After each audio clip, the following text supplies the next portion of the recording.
یہ مشورہ کر کے وہ اپنے والد سے کہنے لگے کہ ابا جان، کیا سبب ہے کہ آپ یوسف کے بارے میں ہمارا اعتبار نہیں کرتے؟ حالانکہ ہم اس کے خیر خواہ ہیں۔ کل اسے ہمارے ساتھ بھیج دیجئے کہ خوب میوے کھائے اور کھیلے کودے، ہم اس کے نگہبان ہیں۔ انہوں نے کہا کہ یہ امر مجھے غمناک کیے دیتا ہے کہ تم اسے لے جاؤ، یعنی وہ مجھ سے جدا ہو جائے، اور مجھے یہ بھی خوف ہے کہ تم کھیل میں اس سے غافل ہو جاؤ اور اسے بھیڑیا کھا جائے۔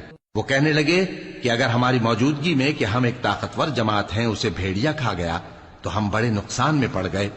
غرض جب وہ اس کو لے گئے اور اس بات پر اتفاق کر لیا کہ اس کو اندھے کنویں میں ڈال دیں، اور ہم نے یوسف کی طرف وحی بھیجی کہ ایک وقت ایسا آئے گا کہ تم انہیں ان کے اس سلوک سے آگاہ کرو گے اور ان کو اس وحی کی کچھ خبر نہ ہوگی۔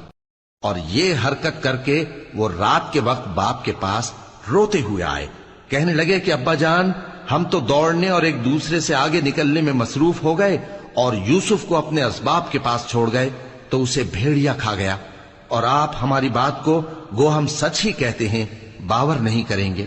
اور ان کے کرتے پر جھوٹ موٹ کا لہو بھی لگا لائے۔ یعقوب نے کہا کہ یوں نہیں ہے، بلکہ تم اپنے دل سے یہ بات بنا لائے ہو۔ اچھا، صبر کہ وہی خوب ہے، اور جو تم بیان کرتے ہو اس کے بارے میں اللہ ہی سے مدد چاہیے۔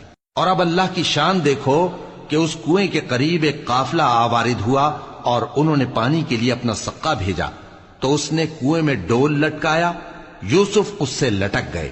وہ بولا، زہے قسمت، یہ تو ایک لڑکا ہے، اور اس کو قیمتی سرمایہ سمجھ کر چھپا لیا۔ اور جو کچھ وہ کرتے تھے اللہ کو خوب معلوم تھا۔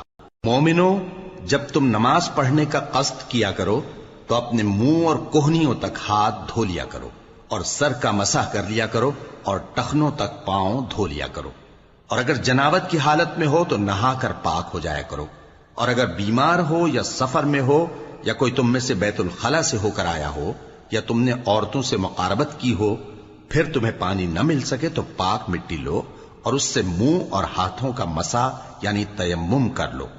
اللہ تم پر کسی طرح کی تنگی نہیں کرنا چاہتا، بلکہ یہ چاہتا ہے کہ تمہیں پاک کرے اور اپنی نعمتیں تم پر پوری کرے تاکہ تم شکر کرو۔ اور اللہ نے جو تم پر احسان کیے ہیں ان کو یاد رکھو، اور اس کے عہد کو بھی جس کا تم سے قول لیا تھا، یعنی جب تم نے کہا تھا کہ ہم نے اللہ کا حکم سن لیا اور قبول کیا۔ اور اللہ سے ڈرو، کچھ شک نہیں کہ اللہ دلوں کی باتوں تک سے واقف ہے۔ اب اللہ نے ایک کوا بھیجا جو زمین کریدنے لگا تاکہ اسے دکھائے کہ اپنے بھائی کی لاش کو کیسے چھپائے۔ کہنے لگا، ہائے کمبختی، مجھ سے اتنا بھی نہ ہو سکا کہ اس کوے جیسا ہی ہوتا کہ اپنے بھائی کی لاش چھپا دیتا۔ پھر وہ پشیمان ہو گیا۔ اس قتل کی وجہ سے ہم نے بنی اسرائیل کے ذمے یہ بات لکھ دی کہ جو شخص کسی کو ناحق قتل کرے گا، یعنی بغیر اس کے کہ جان کا بدلہ لیا جائے یا ملک میں خرابی کرنے کی سزا دی جائے، تو اس نے گویا تمام انسانوں کو قتل کیا، اور جو ایک انسان کی جان بچا لے تو گویا اس نے سارے انسانوں کو زندگی دے دی۔ اور ان لوگوں کے پاس ہمارے پیغمبر روشن دلیلیں لا چکے، پھر اس کے بعد بھی ان میں بہت سے لوگ ملک میں زیادتیاں کرنے والے ہیں۔ اللہ وہ معبود برحق ہے کہ اس کے سوا کوئی عبادت کے لائق نہیں، زندہ ہے، سب کو تھامنے والا، اسے نہ اونگ آتی ہے نہ نیند۔ جو کچھ آسمانوں میں اور جو کچھ زمین میں ہے سب اسی کا ہے۔ کون ہے کہ اس کی اجازت کے بغیر اس سے کسی کی سفارش کر سکے؟ جو کچھ لوگوں کے روبرو ہو رہا ہے اور جو کچھ ان کے پیچھے ہو چکا ہے اسے سب معلوم ہے، اور لوگ اس کی معلومات میں سے کسی چیز پر دسترس حاصل نہیں کر سکتے۔ ہاں، جس قدر وہ چاہتا ہے اسی قدر معلوم کرا دیتا ہے۔ اس کی بادشاہی اور علم آسمان اور زمین سب پر حاوی ہے، اور اسے ان کی حفاظت کچھ بھی دشوار نہیں۔ وہ بڑا عالی رتبہ ہے، جلیل القدر ہے۔ جو لوگ اللہ اور اس کے رسول سے لڑائی کریں اور ملک میں فساد کرنے کو دوڑتے پھریں، ان کی یہی سزا ہے کہ بری طرح قتل کر دیے جائیں یا سولی چڑھا دیے جائیں، یا ان کے ایک ایک طرف کے ہاتھ اور ایک ایک طرف کے پاؤں کاٹ دیے جائیں، یا ملک سے غائب کر دیے جائیں۔